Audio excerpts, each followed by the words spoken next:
Okay. The mobile TV live from Buapa, Akambo. Now, and Wednesday. Now, all the Kudaneza or Akambo. Wait, me this one called a friend Achinisum. Achinisum, no, and what shall I now number the walk call? You should now, okay, say one of them. Now, if you want to offer, now, oh, yeah, the man when you was in the market, now, what you could do to down. Now, what now, but now, if you wire manzi, that way in par. Now, when the man was at the Kusiya wakafanya fi na professional akodo kusida si yakaseze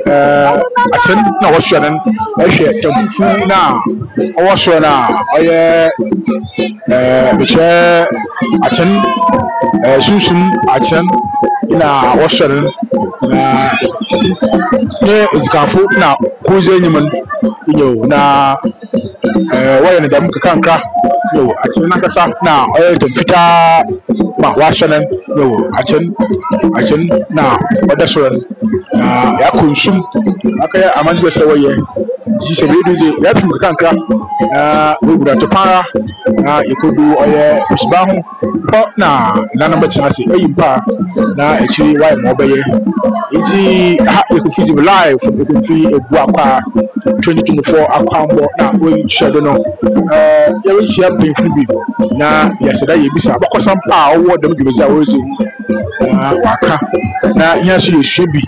de babaya dama yaso oriada de tumna yaso yakabi atrenchima nti haye ekunfi ebu akwa wo ekunfi district in the central region of Ghana ekunfi ebu akwa akwambo 2024 achinisum amanza woye odi sese na mo no hu na we won pay wo de wo kire na wosa wo de wo kese wo gboro ho agor na wo wi a wo de wo kese bia wo de wo se ono na wo nchebi achinisum live on Ekunfi TV and ye be share na Ekunfi fakasa dambe ochi mamanye yan kona ya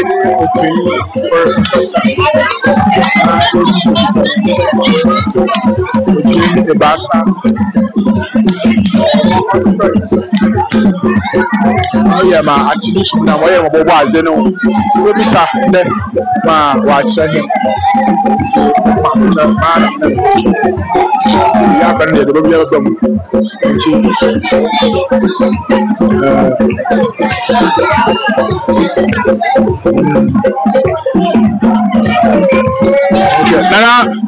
Nana, eba kwa be TV.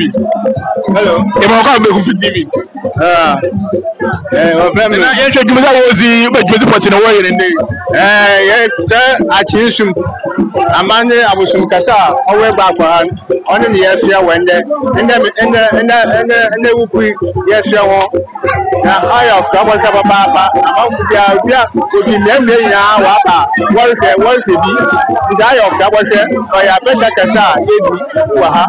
nti ayo so ko papa wende wukui na yaka aksana wona achin oyo busuma yesua ayo busuma yesua na afibiara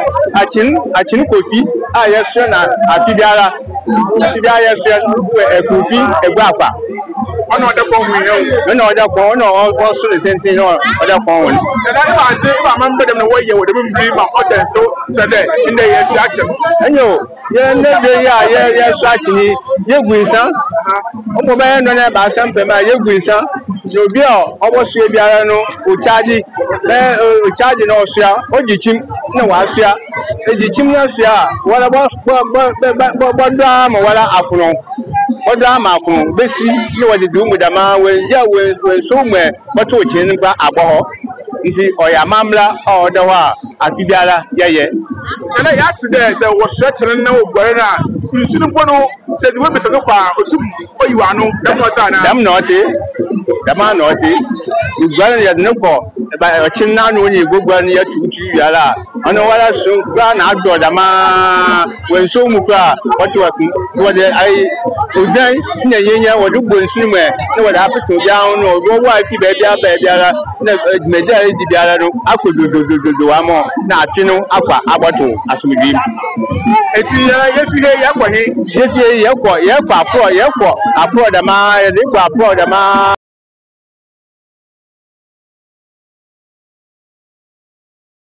waye ekotwa Pesiban no ho ebaasa ekwa Pesiban no ho ebaasa a tuturala na chele wasese ho na wasini yala na yewi ayin efo de kan no ye da kwa wi eti se won dem na chele to ye kwe ibere na me ko won waye won kwe ibere na me ko won ni wona ye sai won kwe na na mo ye se ho fi na mo wawan kwa ne ye de won se akori okay nti ye kwa pro da ma ne ya bo se ho na mu wanyi wo ka Pesiban na owo ran no na wo ka hu ya ba 3 times am tene ba sa ni ya tutu la ni ya so se ho ya na tele ada abasha pan odi kanu ya da ko wi ku wande wubi na awuzo wo ye fikra afashe wo sha sa acha ayo sha hini wo sha sa acha na mare nku misha okay ti wo sha se acha pa ti be ku wo sha se no na hien bo nya yesu sai na be ku wo ko me da sa bo yin da ya tu ya si ye yakwa mo biaba ye yakwa mo biaba hye hyanem nti pempenfo a wo hye ase wo ko na hye so ya ba hye hwanem nti wo hye ase akye papa awon ya agol na kan na abisa masam mrenta yaba ye yimuhwe mo ye mo cham mrenta amada ati ye kwa mo so tu mo masa na mo aye ma efe wo beti ma aye ma efe ye da hye ase wo ti ma aye ma hye ya fa da ye fa no obi a nhye ye kura obi a nhye tuntum wo oso na so hita ngote ndawa ni nkobin kasha dem abakwasam chela ankobi e kasha dem ye hu abantina ye bobo wa bebe drowa entum konko be biara ka mamra o hwayin ma wayan a wo train mande ma ye ni na ye ni sise biara mbem na ye ni sise biara mbem ti ye be ya ye sha so wa bradan wo kwama wo ye ye so ye amani wo esuro ya man we so ye penti si no go ni ha ya mamra ye gunsa ya na ya nkepi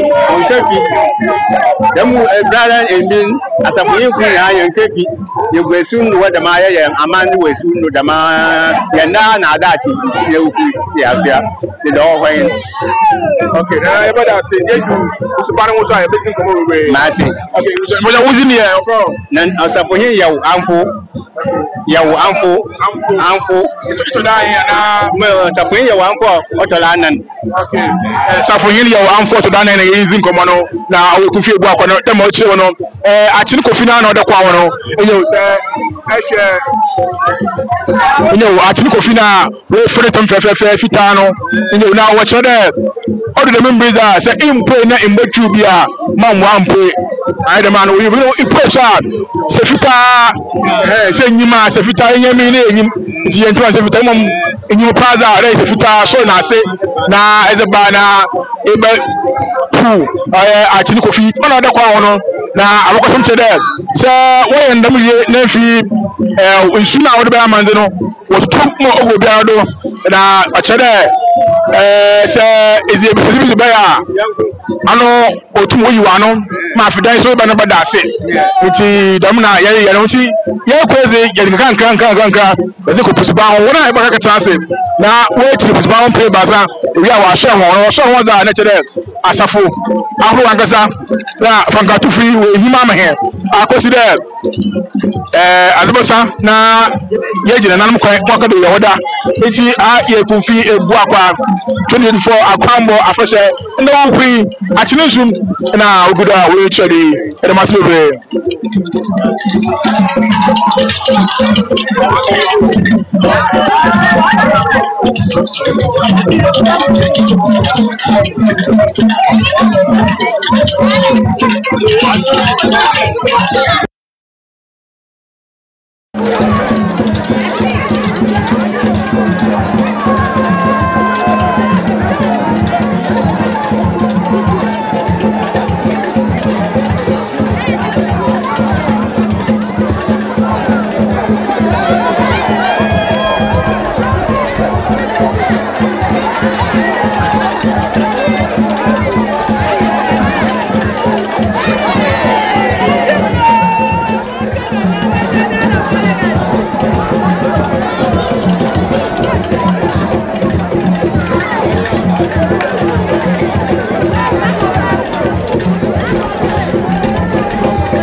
First part of good one now.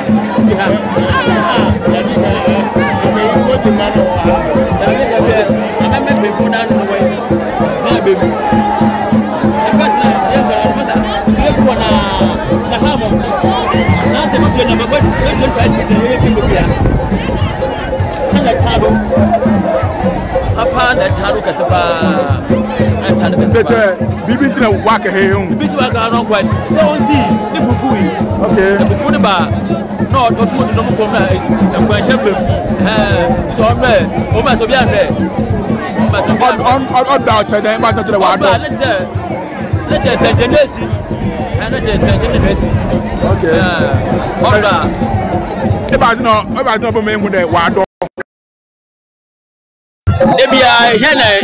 ye wo hane ye nimre ye so a ade nete debia hene ni da nete anye nimre hane ye wo ha ne de be ye so na fi be ye so na ye hu sanchane da wu nta fi we na abadam Essential Banese, you would on way. Quadra. God in your call. Order on your where the million of 20 by Yerno. Over you be some years and in the better 4 years ago. Visit them. Order. Got you could be from by Yerin. I saw the bottle. This will be a minimum. Don't bear the food in my. You would have. If you do the bottle. See them put off for them. Kofi Ofosu. Kofi Ofosu na tene kana o sere achen onde ende impozi ale wo wo hwe. Eto nta endu buswa wo de. Na ehwe mpa wa asa so wo amano eti wo ye na ba. Wo ye na ba je achen ya dan wo ye. Wo ye.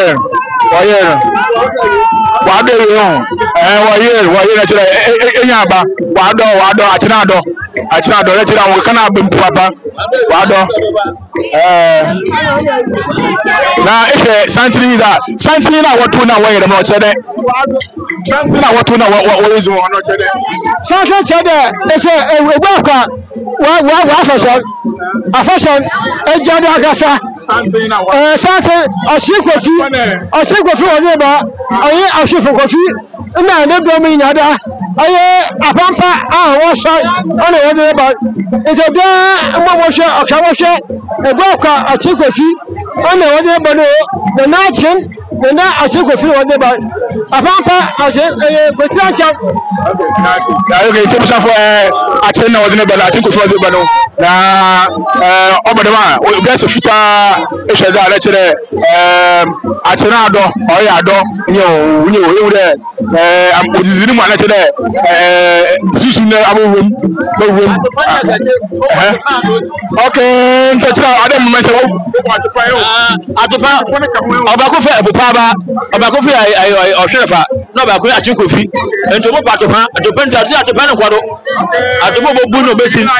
obi ento we tu la loru le kwa one girl atopa ne ba na si otumisi atopa ne mai ento dem ko fefu sika no chere atopa no sika amando no metere mehino mbalo wo ba atopa na aton okakana ho wo da ne mma wo fie enti atopa no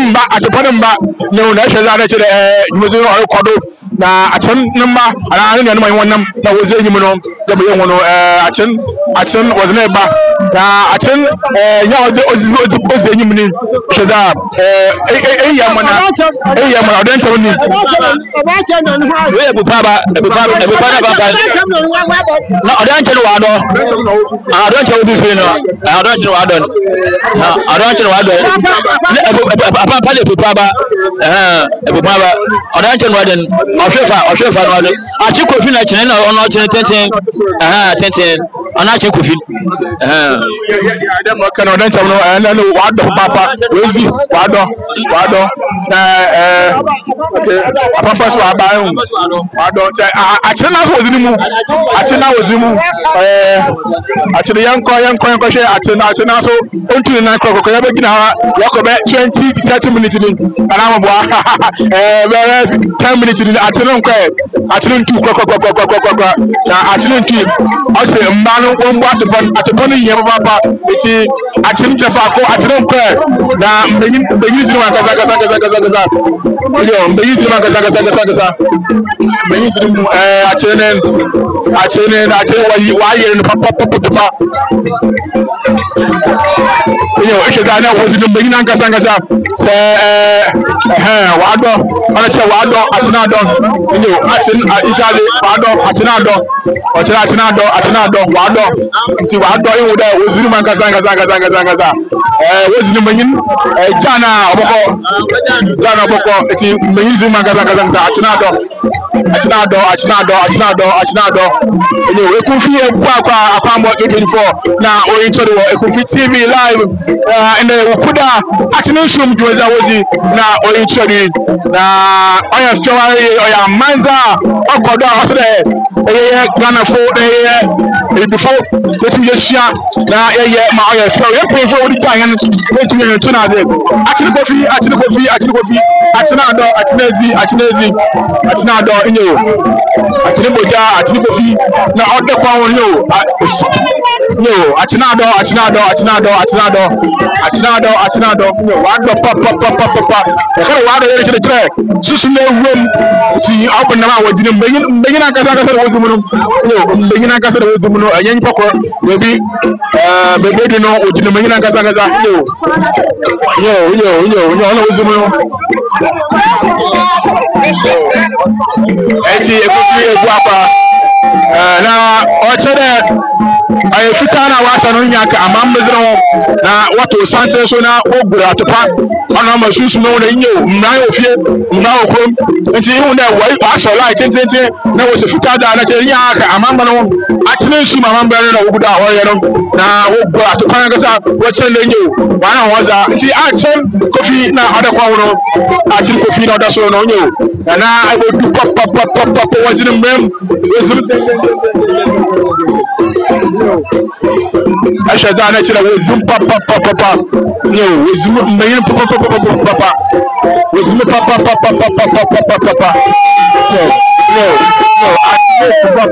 no papa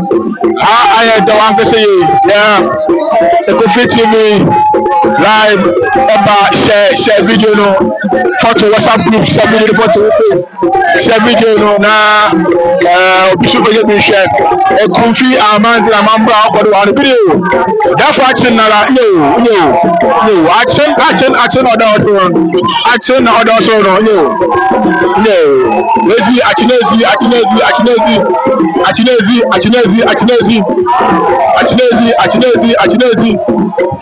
lazy achinezi no obanna ma wajenin bayin yo wezi wado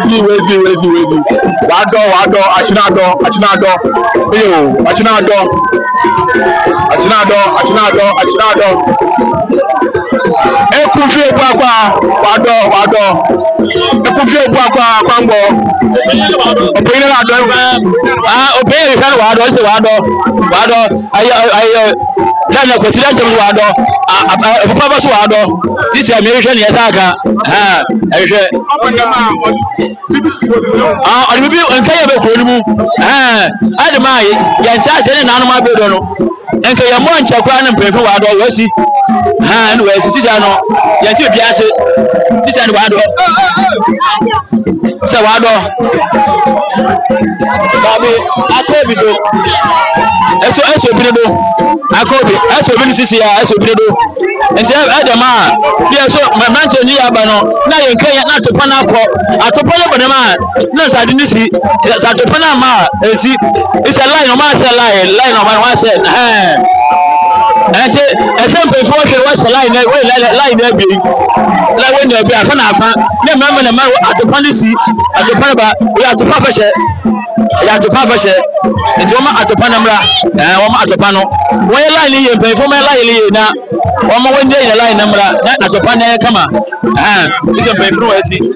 osu na asije so na nkano achela isi ade line no we ni ye na achela de wa do papa tusu ne bo roman kasa to wodi ni meyi ona wodi mu do achela wodi mu yo wa achela ko fie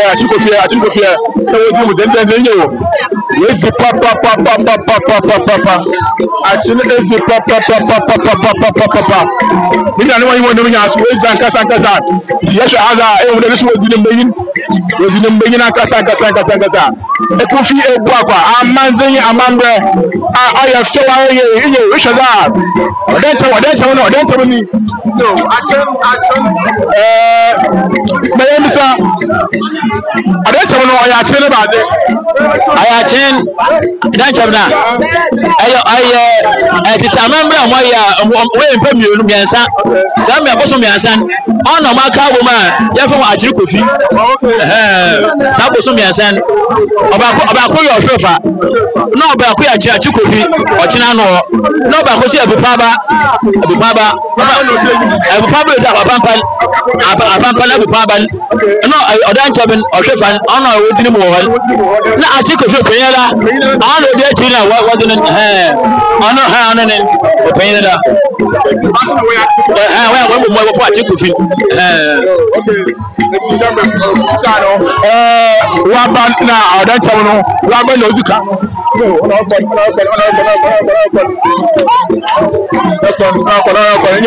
Aha ayé gidigidi yẹ ọ̀dọ́nkyẹn no abẹ́ ezi papa. Ọbàkọ́ sísè ọmọ sísè àná ọbàkọ́ wọn sọ̀rọ̀ ọdún fún àwọn ọ̀fọ̀fọ̀ ẹ̀bẹ̀dẹ̀. Sísè ọ̀dà sọ̀fọ̀ ọbàkọ́ wọn délé kọ́ni ọbàkọ́ wọn ṣàyẹ̀ ọ̀nà wọn délé kọ́ni ọ̀nà ọ̀kọ́ni ẹ̀ntì sísè ọ̀dà sọ̀ ìdòwòfọ̀ ọ̀dà sẹ́ni ọ̀dà sọ́ni ọ̀nà wọ́n fi ìdòwòfọ̀ wọ̀ hàn ọ̀nà wọ́n fi bọ́ọ̀lù wọ́n yìí sísè àná ọ̀nà wọ́n bẹ́ẹ̀ wá ká ọ̀bẹ́ sísè àná ọ̀bẹ́ hàn wọ́n sọ́ni ọ̀nà wọ́n fi ọ̀kẹ́sì sọ̀nà ọ̀sì ọ̀nà sí àwọn òwe jẹ àwọn òfé sí ránṣẹ́ ló ṣe sí ọ̀bàkúrẹ́ ní tíyẹ̀ wí lẹ́kàmpẹ́ ẹ̀tọ́ ó ń sí dà ó sọ wọ́n sẹ́ni ṣòwò sí wọ́n sẹ́ni ọ̀bàkú wọ́n sẹ́ni ọ̀ṣẹ́ òfin kúrò ha ẹ̀tọ́ wọ́n sí ọ̀bàkú wọ́n sí wọ́n wájú wọ́n sí òfin kúrò ha ẹ̀kẹ́ ẹ̀ṣẹ́ ọ̀bàkú wọ́n sí èsì wọ́n tẹ́ bẹ́ẹ̀ yẹn wọ́n sẹ́ni ẹ̀rẹ̀gbọ́ slow ètò ọdẹ náà wọ́n tutù òní ní ọba yẹn wọ́n sẹ́ni wọ́n náà wọ́n búbú láti wọ́n bá lọ́sẹ̀ wọ́n sì kó máa ètò ojú pọ̀ ojú lẹ́gbẹ́ ọkọ̀ pọ̀ ètò kò bẹ́ẹ̀ yẹn ọba ṣe ọwọ́ jí náà lọ́wọ́ yín ní múbù kẹfẹ́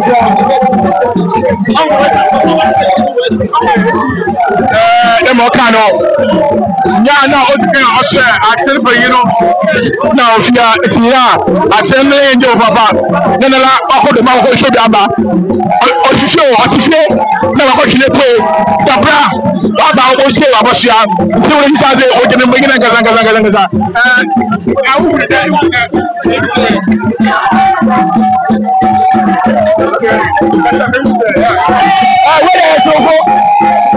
Nyari afẹsẹ paa ọmọ ọdọ afẹsẹ ewu bi da sẹ obi si kọmọ wa bẹ sẹ akunkoti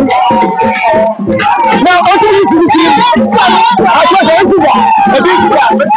lọsẹ wa mi ọsẹ kọmọ mi wọn bọ ọsẹ esi kọmọ mi náà wọn bọ ọsẹ sísè ọmọ kọmọ ha ní ewu bi da esi ba ni wuni ma di bi da ya nya ya ba meba ya di ta ya wu bi da so na ni pe be ni so wa abugo nta ya ni pe be ni so bi ba ko o fi ele ti o je ni so pe so be o je ni so pe so be si ni bo fu so onye ko me ni ti o si ejo pe to me ni a o fi to ba ha o ko ni kuma sha ha o sa de be si isi ano wa ni sa ba ku we bi ase isi ba ku we fi ase wa ye ko me la namsa ni te me ye bi ase aka ye ni kan ye isi we si o ba se ina ano ma ba ku ba bo o ba se nya ye ba ko o mu ye si sísè wọn wúwo èkúsí ha wọn kẹ fún ọ ha ní wù bí da sí àtúntò fún ikú mìíràn ṣe ha ní wù bí da ebi si da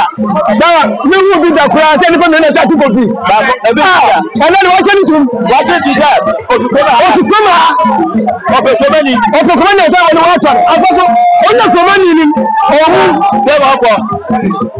sẹni fún mìíràn fún ṣe àtúntò fún ní wù bí da yẹn ti bi da sísè wọn wúwo bẹ̀ fún ha ní wù bí tó ha ní wù bí da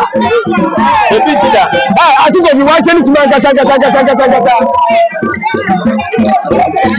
ebi si da nti afiwe dia 100% ekufe bafa ya set be dia se na ti be play yinu wedi wọ́n me ni fẹ́ menu asua no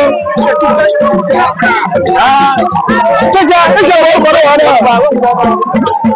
ayedi wa ba ni ya pe ta na me ni wa da ba ta ma me fa di e be na just the first day ele go ta so to ta so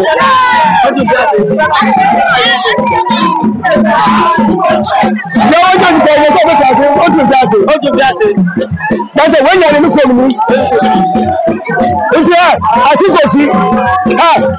Mẹ́sẹ̀ wọ́n yá wọ́n mu tó àyìn ẹ̀. Wọ́n wù sẹ́ni fún mi náà sọ àti kò sí jà. Ìjà ń yẹ. Ilé wa jẹ́ nìtú.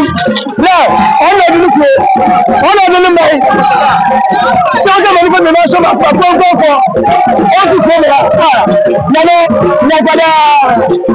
Nana mi si nyagada. Afia. Afẹ́sẹ̀ ayọ̀ mi fi ọ̀sẹ̀ ọ̀tọ̀lẹ̀. Ọ̀sùn ẹ̀sìn.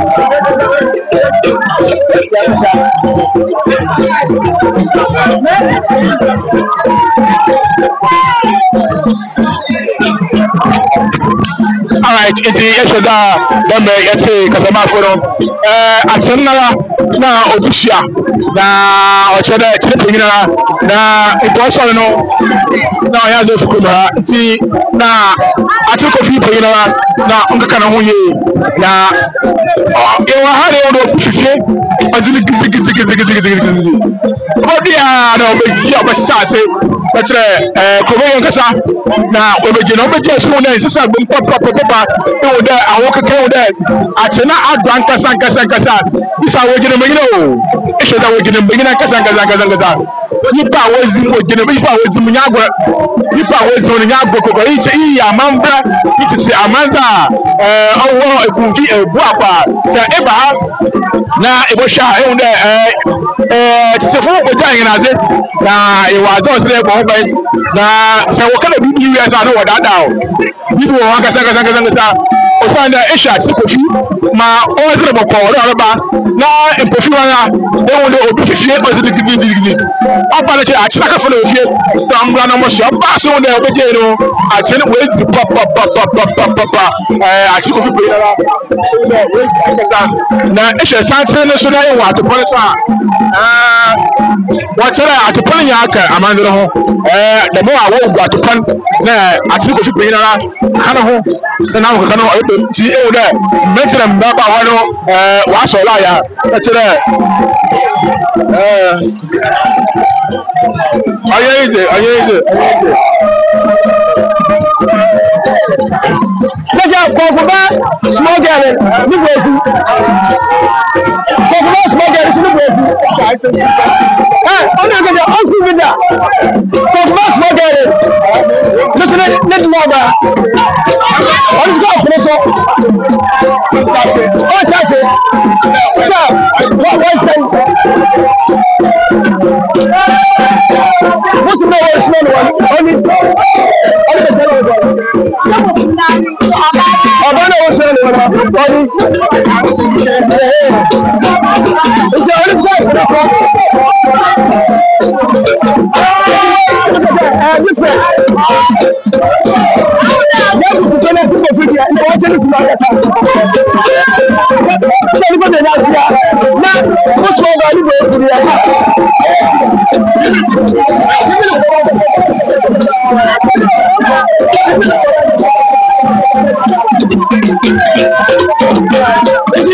That's where we are.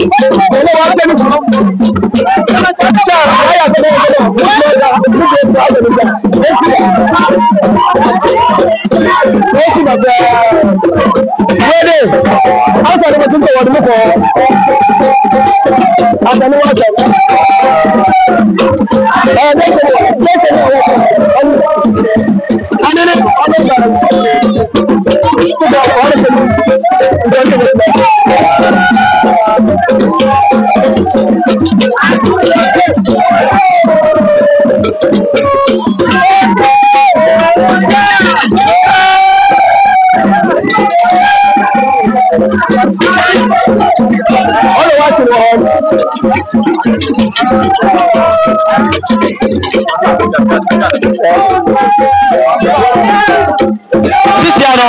akọfọ baba akọ ni ọbẹ kọ ma ha no yi ko efu sẹ sisi ano ọmọ sọ na o nsi ni wọn sisa no na ni bu afu sisi ano ọmọ sisa ọyẹ dọ ọsọ sisi ano akọfọ baba akọ aba sẹ ni bu afu sẹ ọnti ase sẹ dọ ọsọ na o nsi ni wọn sisa no bọ yẹ si nti ọnti ase kura ati ni ọmọ akọfọ wọ esi sisi a.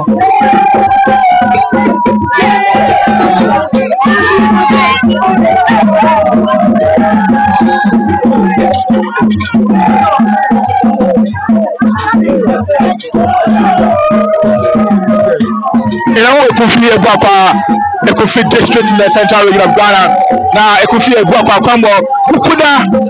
atinishu mafase amambra na ekuda yeshe la wo Ekufi TV oboji na bese na like comment na area oba answer what you give ya photo na ebe ni bosi yina no na endo atini pegina na obi na ocean na osada na oju komra demiti ojo fifie ma na la kaso na ba mo abosha meti se wo fi pa na eshere ko wa agba ala tire ojina megin sa do ojina megin Ekufi Ebu Akwa amanze akwa wa no oye hu pa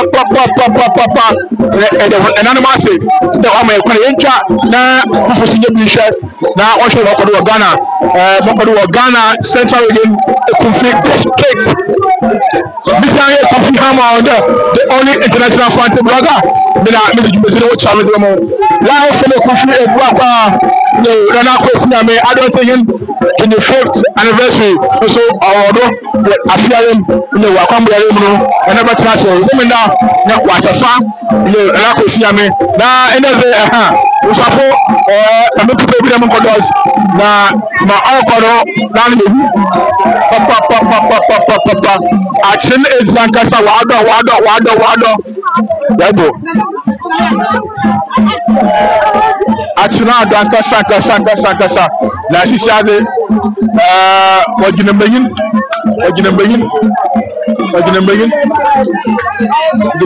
yo achina ankasa isheda eshe finfiri wo ya yuda mbayin papa mbayin wo zwomu na hotel odancham na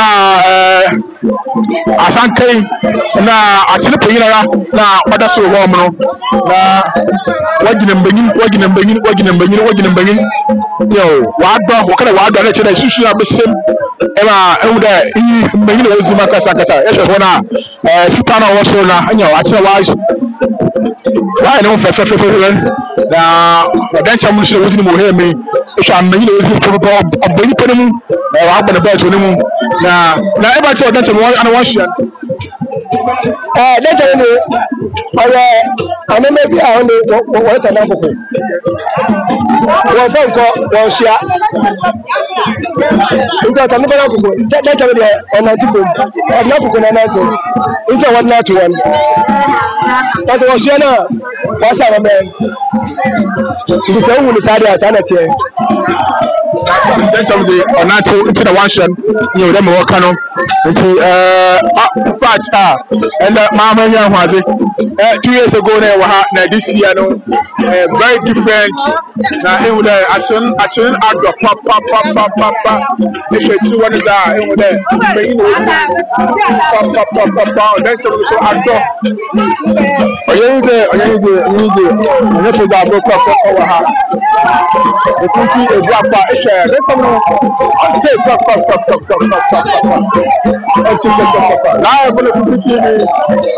live on Ekufi TV. Yo, action bringing out the pop. Bringing it. I tell you, I'm bringing it pop. Bringing it kasa. Jana wo besi ye.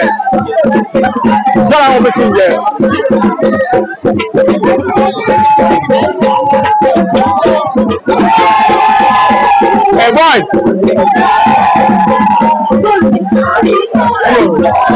That's something we do want. Man, actually, bring that to the floor.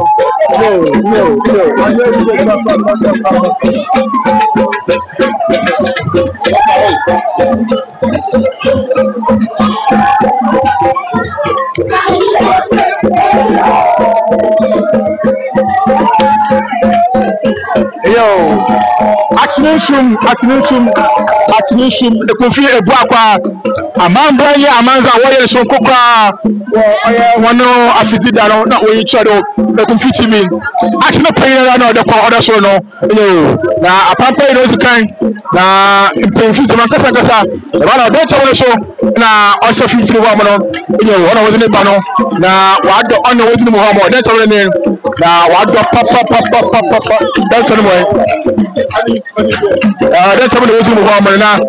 dɛnkyɛ no wadɔ papapapapapa ɔnde fam na akyerɛ panyin na adze wɔgyina mbanyin o wɔgyina mbanyin akyerɛ panyin wɔgyina mbanyin nana maa yɛ ehwɛ a ɛba nso kɔbɔ nana nana tufu yi akura nana akura mo tɔba ato amande na amambɛ na ana ɔlɔpɔ do tufu ebe akura amande na amambɛ na ana ɔlɔpɔ do wɔnyɛ di ehwɛ ayi mɔri yɛ ɛlɛkyɛ ɔmpere ɔba na ɔtɔ yi ɔyi ɔyɛ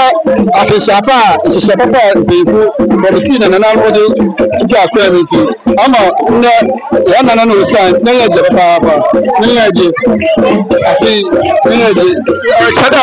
ɔyɛ mɔ na mɛ baaka ɔbɛ yɛ si dɔ sisi amammerɛ no ɔwɔ wɔn sɛ ɛbaaka ɔma nana no yɛdi amammerɛ do nti nana no so ɔbɛ yɛ si dɔ. ade no maa yɛ fi o ehwɛ no alɛ kyerɛ ɔde fo maa yɛ fi baaka ɔna ne yɛ sɛ ɛyinye na ɛyinye ɛdi ɛyinye abobɔ ɛyinye wɔlɔ hwɛ mmaa ne mmanyin koyi mmaa koyi nkɛtɛ sɛ youth na yɛ ɛgye fún ama ɔbɛ soso ne yɛ ɛgye wɔn ni biara yi.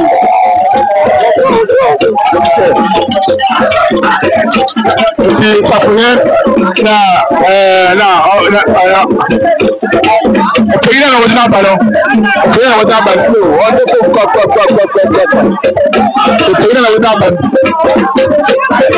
na ɔdo asa ɔkyerɛ wɛ one line na one line no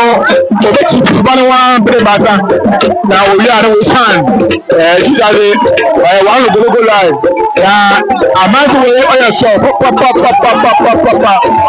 amanfo wɔ ɔyɛ sɔ papapapapa fat ɔyɛ akɔndɔ na ɔyɛ ewu kakra ɛsɛ na ɛhwɛ ma eyi wɔsi wɔsi kɔda sɛ nya wɔsi anyi tumu so mu papapa na ɔhyɛ o nanso fún àwọn tí mo wɔ dɔɔso papapapapa eyi kyerɛ dɛ ma nananom na epirefo wɔka no ɔyɛ ne kɔntoro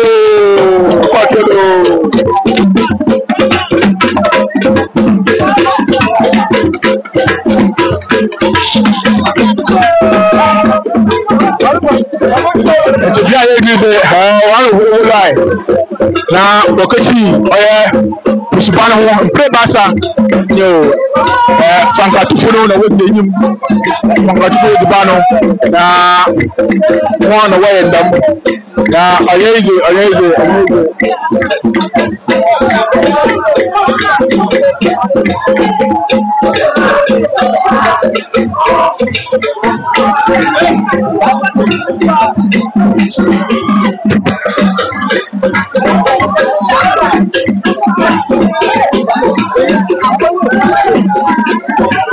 Ekunfi ebu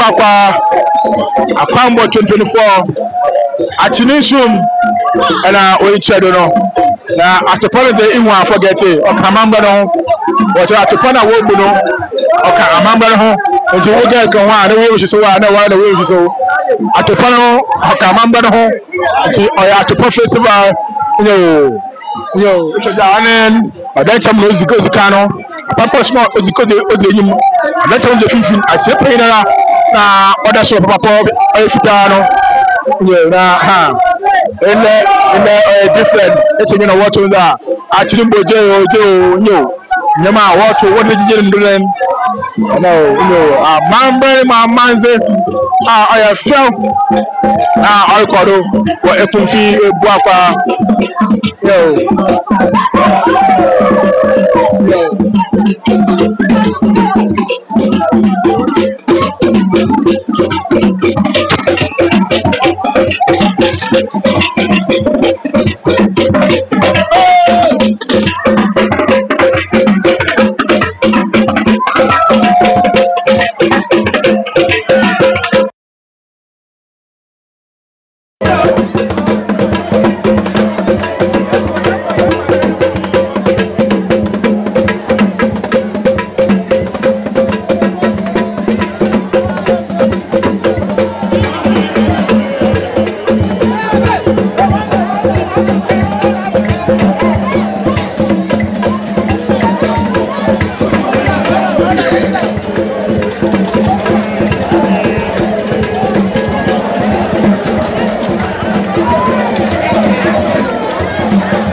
Siaze Wasai,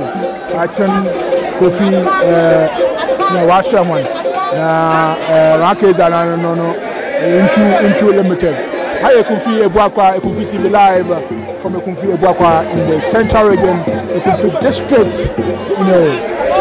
na Amanze El Kodo, na Enda Ukui, a Kofi Ebuakwa Combo, Amanda for Achinisum, na November the washer one, Nanum, Kanam Lecture, one hour was ma, what you do know, away Bassa, one now, what's the one, na what do you want, na okay, Amanze, what the Chase one who, yeah, Wapum, Kanka, what that's a fool, you will do Pine, Tataka Kanka, now what Jumbo do, or a beer away, Yako Kanka will do, or a beer away, na what was it, Nanum, na Manzaka could be on wire, now we're brass a fool, now what I said when he saw the Afi Aqua Pro, I'm watching a Kufi Ebuakwa, Afi Aqua, what I fish up, our Embano, Bomazina Buffy. Na abwa ma Ebuakwa man etu pon na abaya wo so ta betuma ye dabwa live on Kofi TV bomoji na be share na be like any page e follow you on YouTube, TikTok, Instagram Kofi TV ho be be ho ha ho na e bele support nya sha e go to here na mo page ho na 0244-2018 you na send me skebere na that talk later you try more programs in Kofi na wo so wa kontima in bi ahwe Efra and I send 0244-10-80-18. No man or page when I shall bone. Now, Kakao was working to our boy for now. In more programs may Kumfi. Now, also a Kuntima and Bay Kumfi. The was all your Kumfi TV, your way, or your message. Your Ebuakwa, Amanda Damokodo, Edamasi.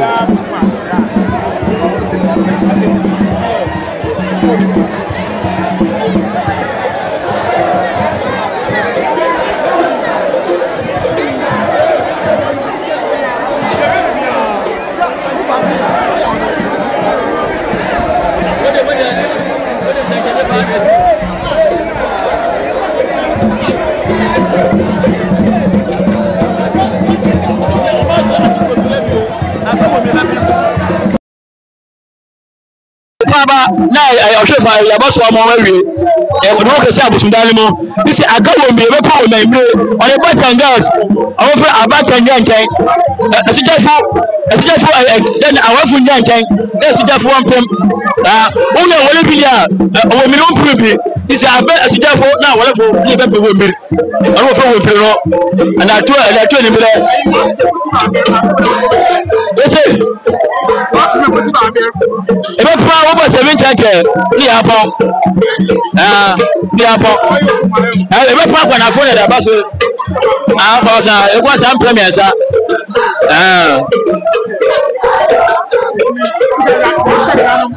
waso na namuna we enche aka wo mbiri ebe pa wo mbiri wo pa sa pa wo mbiri an wo fe asija awafo nja nke asija fo wampem asija fo mama na atupa mo wade an wo fo otu ahonde wo fo otu ahonde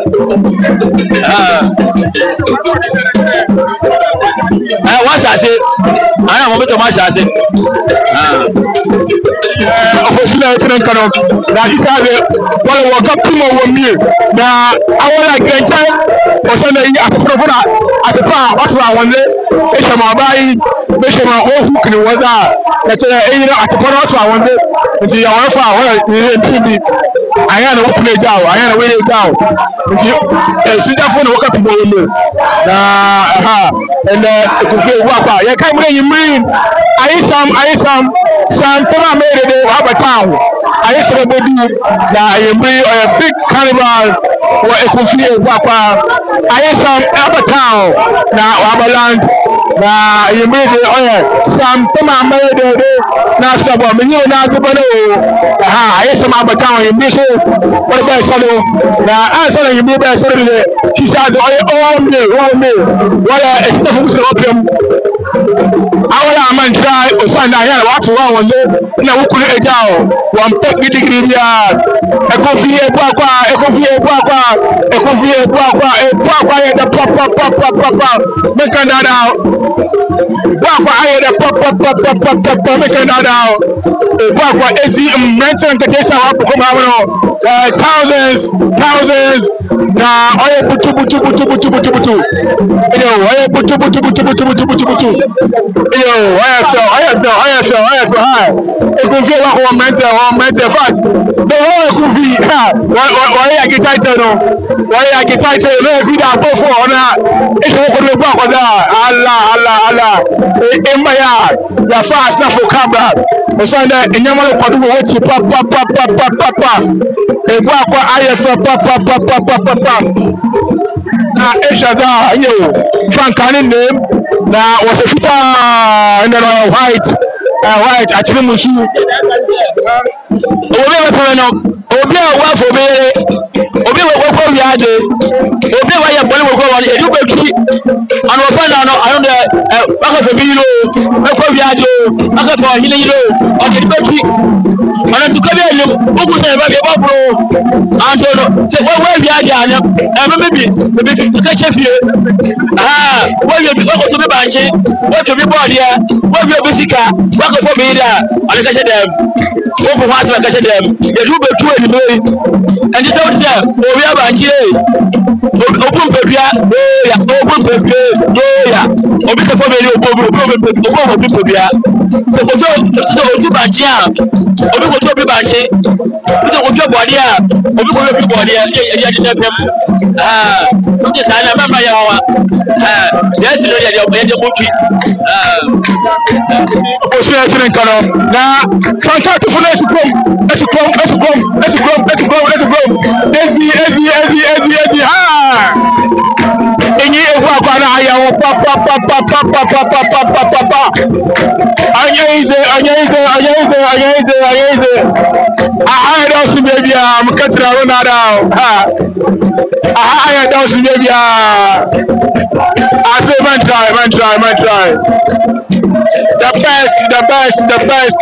the best is always our last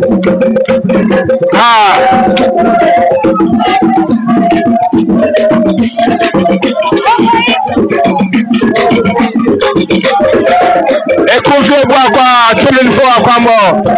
actually some no wa shona na no na ma ke da no ha man try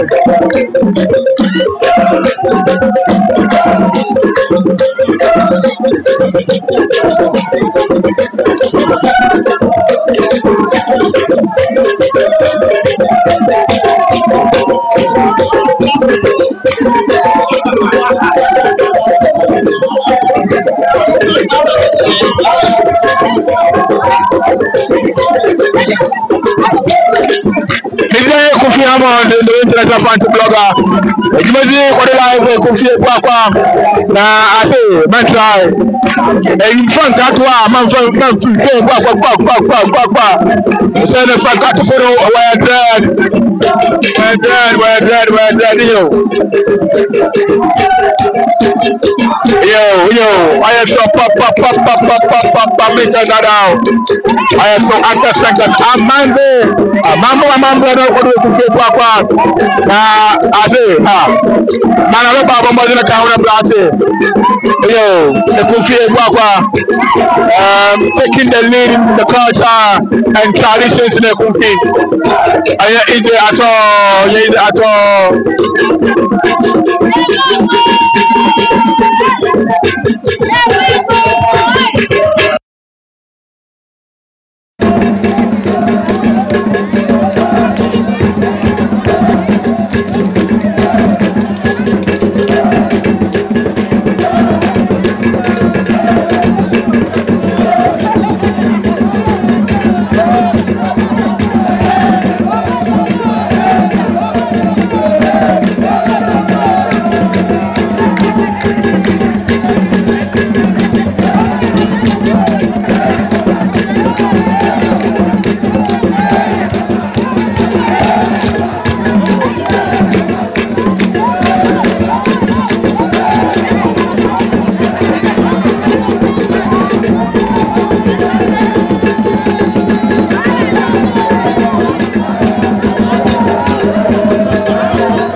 you come with I some when you mean some Pema made in be live in concert in a Kumfi Ebuakwa live on a Kumfi TV.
Na de banu, bari bi na de mamu. Asi sampe ma me de, sampe ma me de. Irade, and you my but you were there to I say what's happening in the United States. They call me Ice Man. I say a kumfi, a wakwa. A kumfi, a wakwa on the 18th of September. Marapo live on Brady and Jowley or on their backgrounds. One a kumfi, a wakwa on Brady and Jowley. I some rapping live with the whole West Side Legacy. I don't know that say. I want to go with the minimum de bando. Say why, I look for the woman share in Jowley. Other day, and it is Sampema made it day, Sampema made it day, Sampema made it that day, Sampema made it stable, Sampema made it day, Mammy Mackie came Mammo Biato, Mackie came Mammo Biato, Sampema made it day, Sampema made it day. Sometimes I made it dirty, sometimes I made it stable,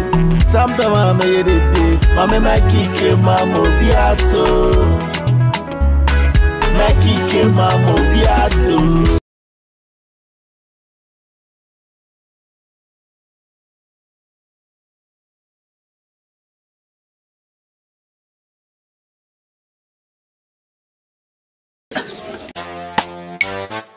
Aba. Onya wode I don't know that's a boko you want as a man I got a baba telele I see mini monade banu bari bi no de mamu I see Sampema made it day Sampema made it day Irade and you my but you were there to I say what's happening in the United States. They call me Ice Man. I say a kumfi a wakwa. A kumfi a wakwa on the 18th of September. Marapo live on Brady and Jowley or on their backgrounds. One a kumfi a wakwa on Brady and Jowley. I some rapping live with the whole West Side Legacy. I don't know that say. I want to go with the minimum de bando. Say why, I look for the woman share in Jowley. Other day, and it is Sampema made it day, Sampema made it day,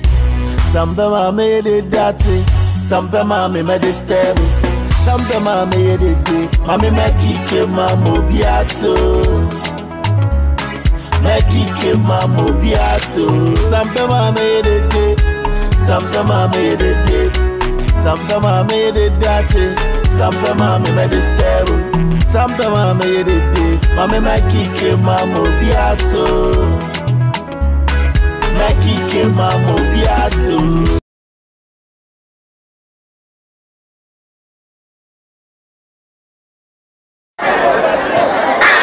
All right, thank you so much. And then we now say, in that area, and I had some in town, I had some more town. Some Pema made it live in concert. It's all more live on the Kumfi TV. And then I say, it's going to be Hamo. Bizarre Kumfi Hamo, the only international fan to blogger. I'm share, like, and comment and support us. Bye bye.